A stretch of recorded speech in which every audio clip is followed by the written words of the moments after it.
Welcome to our course on programming with Python, a popular choice for beginners and professionals alike. With its simple syntax and versatility, Python can help you excel in web development, game development, data science, machine learning, artificial intelligence, and many more.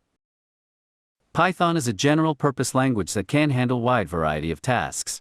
It's easy to learn as the syntax is simple and intuitive.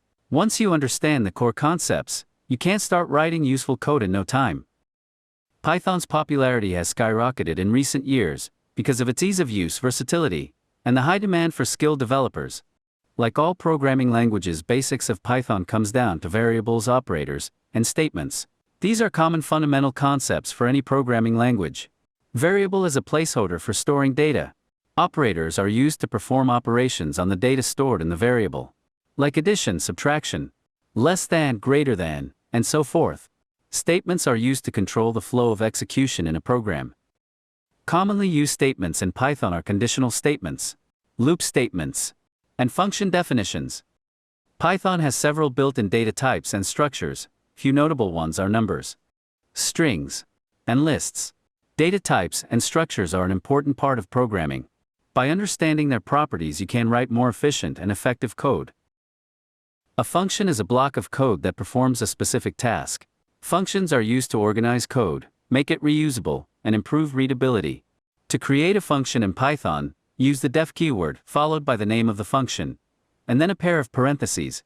And to call a function, you use the name of the function, followed by a pair of parentheses.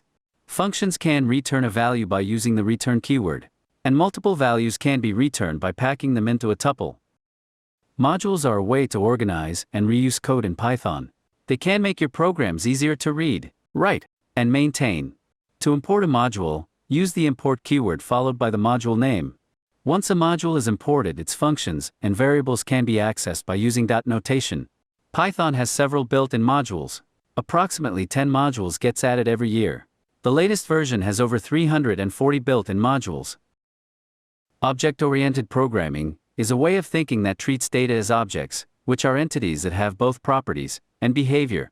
It can make your code more modular, reusable, and maintainable. It can also make your code more readable and understandable. Two of the key concepts within object-oriented programming are inheritance and polymorphism. Inheritance allows you to define a new class based on an existing one, inheriting the behavior and data of the parent class. And polymorphism is the ability of objects to behave differently depending on where it's used. Python is a versatile programming language that can be used for a variety of projects. Web development, data science, game development are few examples of the many segments where Python can be used. We hope this video has given you a basic introduction of Python and programming languages in general. Thanks for watching. I hope you enjoyed this video. If you did, please subscribe to my channel and hit the notification bell so you don't miss any of my future videos. I'll be posting new videos every 2 weeks, so be sure to subscribe so you don't miss out. I appreciate your support. Thanks again for watching.